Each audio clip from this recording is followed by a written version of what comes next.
Hi viewers, ఎంతో టేస్టీగా and simple గా ఉండే నువ్వుల పచ్చిపులుసు ఏ విధంగా చేసుకోవాలో ఈ వీడియోలో చేసి చూపించానండి. ఎప్పుడు నార్మల్ పచ్చిపులుసే కాకుండా ఇలాంటి వెరైటీ పచ్చిపులుసు చేస్తే టేస్ట్ చాలా బాగుంటుంది. ట్రై చేయండి. సింపుల్ గా నువ్వుల పచ్చిపులుసు ఎలా చేసుకోవాలో చూపిస్తున్నానండి. రెడీగా కోసి పెట్టుకున్న ఉల్లిపాయ ముక్కలు వేసేసుకోవాలి. దీంట్లో ఒక పెద్ద సైజు ఉల్లిపాయ ముక్కలు, ఒక 4 పచ్చిమిరపకాయలు కట్ చేసి పెట్టుకున్నాను. ఒక చిన్న సైజు కొత్తిమీర కట్ట అండి. కొత్తిమీర కొద్దిగా ఎక్కువ వేసుకుంటే టేస్ట్ చాలా బాగుంటుంది. దీంట్లో ఇప్పుడు 1 స్పూను అల్లం వెల్లుల్లి పేస్ట్ వేసుకోవాలి. కొద్దిగా ఉప్పు వేస్తున్నాను. మీకు టేస్ట్ తగ్గట్టు మీరు వేసుకోండి. ఇదంతా మంచిగా మిక్స్ చేయాలి.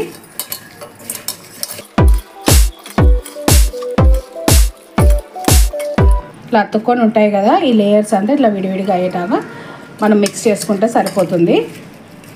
దీంట్లో ఇప్పుడు ఒక పెద్ద సైజు టమాటా అంత సైజు చింతపండు తీసుకున్నానండి. గుజ్జు తీసుకొని పెట్టుకున్నాను రెడీగా. ఈ వాటర్ ఇంట్లో పోసేస్తున్నాను, చింతపండు నీళ్ళు. ఇవన్నీ రెడీగా ఉంటే ఒక 5 మినిట్స్లో చేసుకోవచ్చు. నువ్వులు వేపుకొని పెట్టుకున్నాను. ఇప్పుడు ఈ నువ్వులని పచ్చిమిరకాయలని పేస్ట్ చేసుకోవాలి. మంచిగా వేయించుకొని పెట్టుకున్న ఒక 4 టేబుల్ స్పూన్ల నువ్వులండి. ఫస్ట్ ఇవి పౌడర్ చేసేసుకోవాలి మిక్సీలో.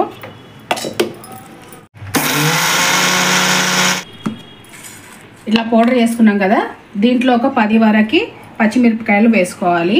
దీంతో కారం అండి. నేను ఒట్టి కారం వేస్తలేనంటే రెడ్ చిల్లీ పౌడర్ వేస్తలేను, గ్రీన్ చిల్లీ పేస్ట్ తోటే చేసుకుంటున్నాను. సో 10 నుంచి 12 వరకు వేసుకుంటే ఆ పులుపు తగ్గట్టు కారం సరిపోతుంది. దీంట్లో ఒక 1/4 టీ స్పూన్ అంత ఉప్పు కూడా వేసేసుకొని గ్రైండ్ చేసుకుంటున్నాను. ఆల్రెడీ 1 టీ స్పూన్ అంత ఉప్పు ఆ పులుసులో వేసాను కదా, దీంట్లో 1/4 టీ స్పూనే వేస్తున్నాను. కొంచెం ఈ పచ్చిమిరకాయలు నలగడానికి వాటర్ పోస్తున్నానండి. ఫైన్గా పేస్ట్ అవుతుంది. చూడండి, మంచిగా ఫైన్గా పేస్ట్ చేసుకున్నాను. పచ్చిమిరపకాయలు, నువ్వులు, ఉప్పు ఈ 3 కలిపి పేస్ట్ చేసుకున్నాం కదా, ఇది దీంట్లో పోసేసుకోవాలి. ఇప్పుడు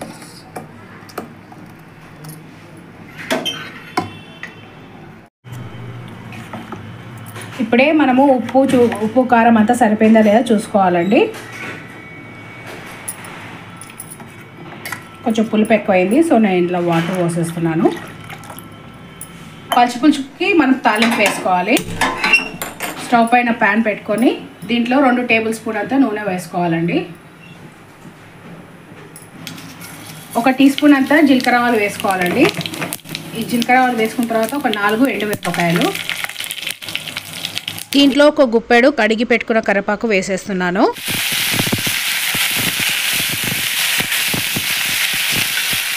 కొంచెం ఇంగువ వేసుకోవాలి.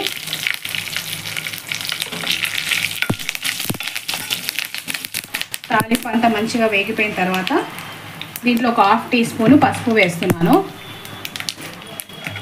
ఈ పసుపు కూడా మంచిగా కలుసుకోవాలి. దీంట్లో పచ్చి వాసన పోవాలి పసుపుది.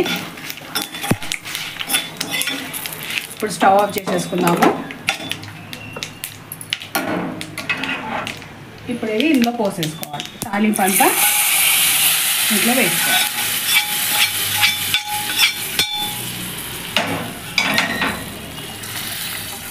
ఎండాకాలం ఎంత పప్పుచారైనా లేకుంటే వెజిటేబుల్స్ ఏదైనా కర్రీ అయినా నాన్ వెజ్ అయినా వాటితోటి అసలు తినబుద్ధి కాదండి. ఎందుకో ఏమో ఇలాంటి పచ్చిపులుసు, రసము అలాంటివి అయితే చాలా ఇష్టంగా తింటారు. ఎంతో టేస్టీగా ఉండే నువ్వుల పచ్చిపులుసు రెడీ అయిపోయిందండి.